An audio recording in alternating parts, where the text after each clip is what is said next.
All right, so today we have the latest on Jack Eichel, Vladimir Tarasenko, Christian Dvorak, as well as Phil Kessel wanting a trade out of Arizona. We also have several signings and news on the cap going up as early as next year. All that coming up next. So welcome back to another video here at Top Shelf Hockey. As I mentioned, we have a lot of news and rumors to talk about here today. We're coming to you live now from Halifax, Nova Scotia, into the city. Hoping to get something a little bit more scenic, but it's late, it's dark, and you can't really see much outside. So here we are, as close as I can to the hotel window. I guess there would be some pretty scenery there if it were earlier in the day. So we'll try to get that maybe in the next day or so before we head back. So we'll see what happens, but I hope everybody's doing well. We have lots of news to talk about here today. As I mentioned, we got news for Frank Seravalli that the salary cap might be going up as early as next year, and we could see consistent increases probably for about 5 or 6 years at about $1 million a piece. We're going into our third consecutive year at 81.5, obviously because of the pandemic and the lost revenue. And the other big part of all the cap issues as well is we have an infusion of revenue coming between the new U.S. TV deal, of course the Kraken becoming an expansion team, paying off their fees and all that. But there's still some concerns that there may not be full buildings everywhere across the league for the entire year. So there's going to be that. And the players for the coming season, because of the revenues not being projected the way they would have been a couple of years back, they're probably going to end up running a little bit further of a deficit here in escrow with the owners. I mean, they are going to end up owing about $1 billion or so back to the owners because of the 50-50 split in hockey-related revenue. So if you take a look at the total revenue, you look at their salaries, and if their salaries are exceeding more than 50%, they're going to owe more. And really, with the offseason we've had, that's definitely going to be the case. So we're probably looking at about 5 to 7 years for them to repay their money that they are in the hole with here with the owners. So we're probably looking at about 2026-27 season likely is when they break even, which is also going to be around the time that the next CBA is going to have to be negotiated. So we'll see. But the fact we could at least get $1 million increase for next year would be big. We were thinking and hearing that it could be 3 or 4 years before we see anything. But if we get a consistent $1 million increase based on the last CBA that they ratified around right before the bubble playoffs last year, that was kind of part of the agreement, was that we could see that. So that should be injected starting next season. So that's good news. Now, as I mentioned, we also have some rumors and some news today. Let's start here with, we have several signings to discuss since I last done a news type video. We have numerous signings. The Kraken have signed a few players. They signed depth defenseman Connor Carrick to a 1-year, 2-way deal, $800K. They signed Will Borgen from the Sabres. He got a 2-year deal at $900K. Of course, he got him in the Sabres expansion draft. So that there's a couple more defensemen. Like, they still haven't moved hardly anyone, and they add yet another guy outside of expansion draft in Connor Carrick. So they also signed Alexander True as well, who's into the RFA they took from the Sharks. So the Kraken have a ton of players. I'm not sure what they're waiting on, but they're going to have to move out some bodies here. Now, we also saw the Devils continue to add veterans. They signed Tomas Tatar to a 2-year deal at $4.5 million. Tatar was basically shut out of playing for the Habs during the playoffs. But you know what? He's been one of the better 5-on-5 players in recent years, and still has, I think, a lot of hockey left in him. So we'll see how that goes. The Devils have made a lot of additions this offseason. They've added in goal.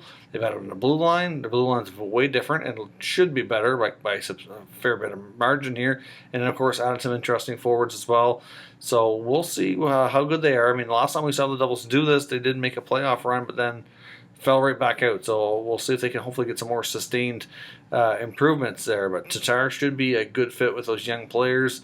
But they'll definitely add some offensive 5-on-5 depending on where they slot him in the lineup. But I would think he should be able to play top 9 for sure, maybe top 6. It depends on where they feel he fits. They also signed RFA Yegor Sharangovich as well. He gets a new contract here in New Jersey. He gets a 2-year deal at $2 million per season. We saw several other RFAs that had filed for arbitration as well. So a lot of these ARB cases are already getting settled. As I had mentioned before, when we talked about them filing for it, a lot of them was going to be settled ahead of time, like Zach Sanford in St. Louis, another one. He got signed today. He gets a 1-year deal at $2 million. Victor Mete signed in Ottawa, 1 year at $1.2 million. All pretty fair contracts. Zach Aston-Reese in Pittsburgh, they've come to terms. He gets a 1-year deal at $1.73. So that's all pretty small, short-term, fair contracts here. Dante Fabro in Nashville gets a 2-year deal at $2.4 million per season. So we'll see how he continues his development. I mean, he's only 23, has a ways to go after playing some college hockey. So I know he kind of fell out of favor a bit in Nashville last year. We'll see how this year goes for him, if he can make some improvements there. The Winnipeg Jets signed big defenseman Logan Stanley to a 2-year deal at $900K. To me, that's a great signing. Good value for him on the blue line. He really proved last year, especially in the playoffs and late in the season, that he belongs and gets a regular spot. And guys like Tucker Poolman obviously moved on. Sammy Nuku's likely getting moved when they can find an opportunity for him. So he's kind of surpassed them. But it's still hard to say where they find room for youngsters like Stanberg and Heinola, which is another after adding veterans like Schmidt and Dillon. So the San Jose Sharks signed newly acquired RFA goalie Aiden Hill. He gets a 2-year deal at $2.18 million. Again, a pretty fair deal. All these contracts are fairly short term. The only one that was a little bit more money was Tatar with the Devils, but of course he was a UFA. But of course RFA years usually don't come at quite the premium that we see with other guys. But there's also some rumors and movement that we're going to see some extensions, and like Darnell Nurse in Edmonton. Of course, Ottawa's working away. Brady Tkachuk and Drake Batherson. Those aren't done yet. Still lots of time to get them done, but there's rumors that the progress are being made, I guess. So we'll see when we'll get an announcement on those fronts. Now, of course, we have some trade talk to talk about today, too. Some interesting names out there. Looks like Phil Kessel with the Arizona Coyotes, according to Frank Saravalli, writing for DailyFaceoff.com, has officially requested a trade out of the Coyotes organization. I'm not sure how recent that request was made, but it looks as though they were trying to move him earlier in the offseason. He does have a form of a no trade. It's a modified no trade. He can only block, I think it's like 8 teams, so it's not a huge deal, but surprisingly, even though he scored 20 goals last year and was still one of the more productive Coyotes, of course he's got a couple Stanley Cups to his name, and really, for generally speaking, has been a pretty productive player throughout his career. He's still not like super old. He's in the final year of his contract. Arizona, we know, would likely eat some of that salary, or at least on the cap hit. His actual salary is way lower than the cap hit this year too. For teams looking to get a productive player at a decent cap hit and not have to pay a ton of cash, he's actually a good option. I'm surprised there isn't really more options out there for him, but apparently, like I said, he definitely wants a move. Now the Coyotes are trying to accommodate that move, but if they can't find a deal for him, because apparently there's limited interest, which I find quite surprising, like I said, given his history. But if they can't, then they'll go into the season and they will try to get him over to another team before the trade deadline. Now, of course, it's pretty fair to say that the Coyotes are not striving to be a playoff team this year. If anything, they're trying to tank and get one of those top draft spots so they can pick really high next year's draft, which is going to be a lot deeper than we've seen here in the last a year or two, so especially this past year in 21. But that's something that we could see numerous players. Now Kessel's not the only Coyote we're talking about here today. Also talking about Christian Dvorak, and we've talked about him a couple of times recently, but getting a lot of interest.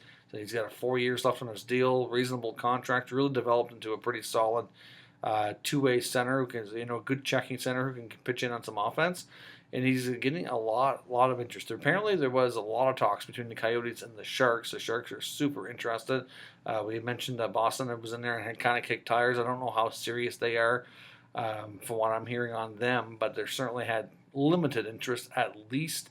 But a new team that you can throw in the mix there as well is Montreal. I'm not sure, again, how serious that interest is, but there is rumors that he has gained interest from them. Now, they don't have to add a center, but again, after losing Phil Deneau, adding a guy like him would be wise. Like I said, there's some that are not super confident that Kotkaniemi is ready for a full-time number 2 center role where he can kind of play that same kind of game that Deneau did. I mean, he is developing into a decent two-way player, but he's not at Deneau's level at all. Like his regular seasons have been extremely inconsistent. His playoffs have been much better. He's even been a scratch at times, so it's hard to say for sure that he could handle a 2C role on a full-time basis on a team that just went to the Stanley Cup Finals. I think Montreal obviously has lost a lot of guys, a lot of their veteran guys. They just lost Tatar today, which wasn't a shock. They weren't really trying to sign him anyway, but Tatar's gone, Deneau's gone, Weber's going to be out all year. Price will likely miss a bit of time at the start of the year. it's going to be different for sure. I mean, even guys like Perry are gone. Stahl's likely not coming back. That's a huge amount of leadership and veterans that these young players have had a chance to play with and learn from, but they're not going to be there anymore. And as much as the young guys that they have are good, like they have Suzuki, Caulfield, they still have Gallagher there who's a leader for them. They have obviously Anderson, they have Toffoli, they added Mike Hoffman.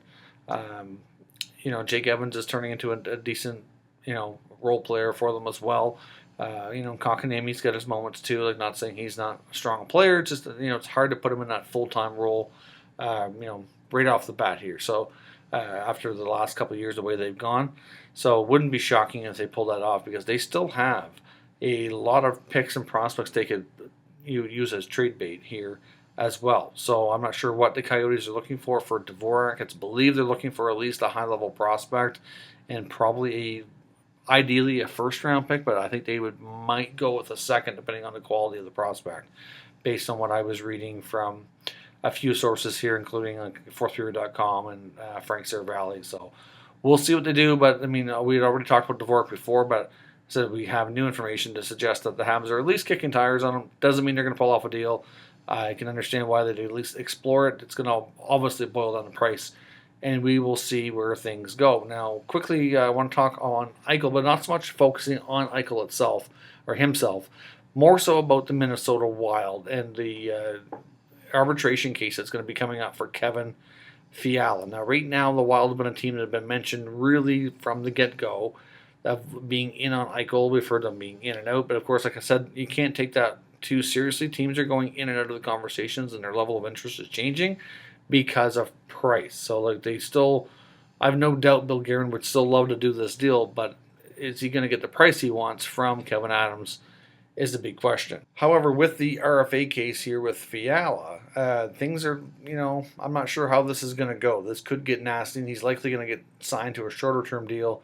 It could end up being more money than Guerin wants to pay him as well, and with their years coming up here of the buyouts for Suter and Parise really impacting their cap, I can pretty much guarantee that Fiala would be included in an Eichel deal. Like the latest reports and articles I've read on Minnesota is like, obviously, if they're going to jump back in on Eichel, that Kevin Fiala 100% I think would be included for a couple of reasons. One, I think the Sabres would probably take him. He'd be an NHL contract they'd likely be interested in. For one, because he's going to arbitration, it's going to be a short-term deal.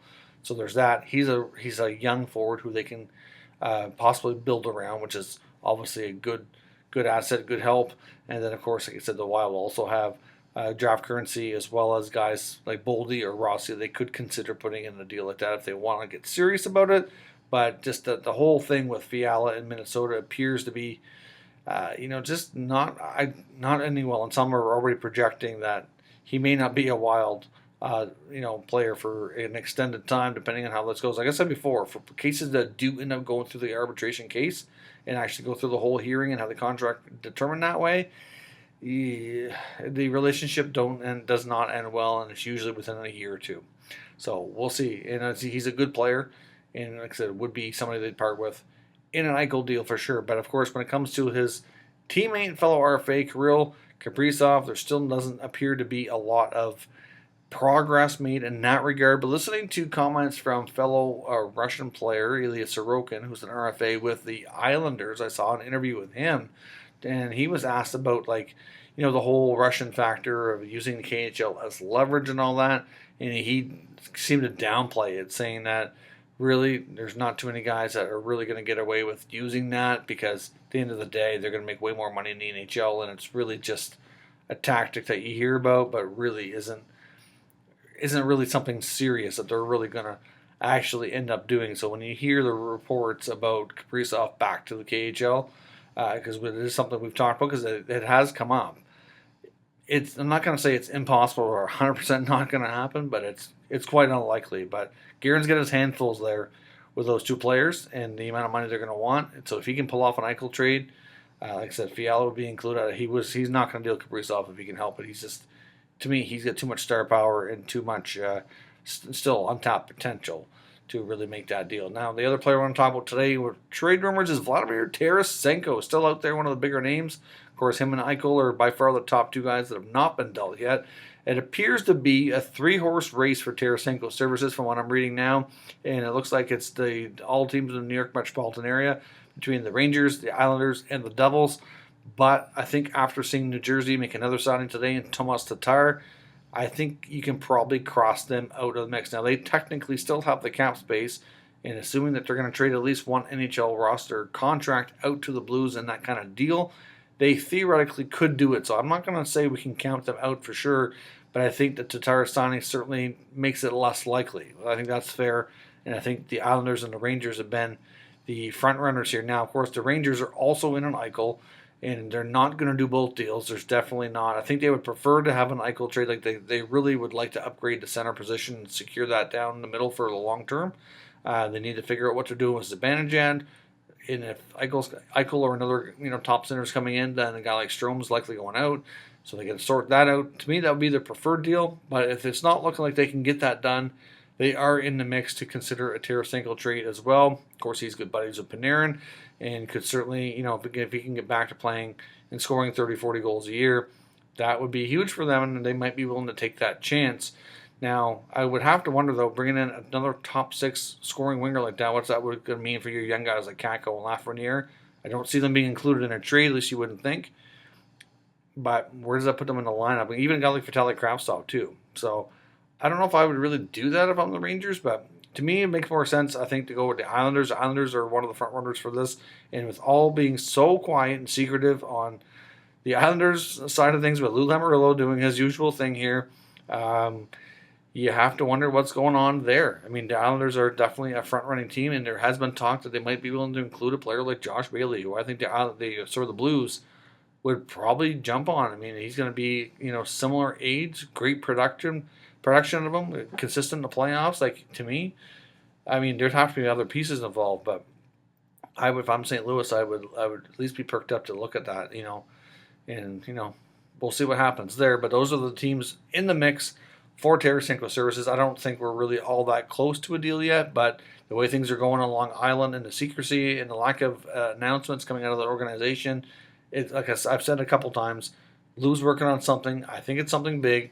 Tarasenko could be it, or if he fools us and it's a completely different player that he's been targeting, he pulls off another blockbuster trade, it's Lou Lamoriello. You can't fault any of us here trying to report on this stuff because he's so secretive. Nobody can get anything out of him. It's worse than Fort Knox. So we'll see what happens. But let me know your thoughts on all of today's news and rumors. Let me know your thoughts in the comments. We'll discuss further. And, of course, if you're new to this channel, make sure you subscribe and stick around. We'll be back in our home studio here in a couple days' time. We're still on the road, having a little bit of vacation and getting recharged here. And visiting beautiful Halifax, Nova Scotia here for the next couple days. And like I said, hopefully the next video will get you some nicer scenery. But for now, that's all. So catch you next time.